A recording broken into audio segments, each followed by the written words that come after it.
মাথার মধ্যে টকবক করে ফুটছে আন্দোলনের ওই আগুন।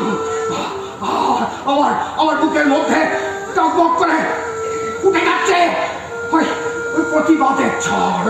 আপনি শান্ত হন।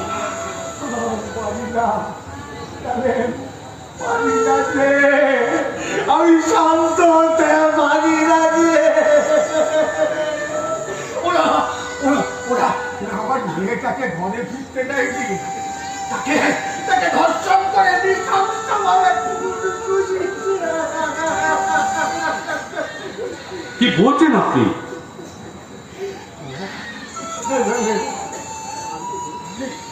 আমি তো গরিব, তাই অসহায়, তাই তাই আমার মেয়েটা ওইভাবে চলে যাওয়ার পর কেউ একটা মোমবাতিও জ্বালায়নি, মিছিলও করেনি, কেউ কেউ আমার পাশে দাঁড়িয়ে একটা প্রতিবাদের ভাষায় উচ্চারণ করেনি।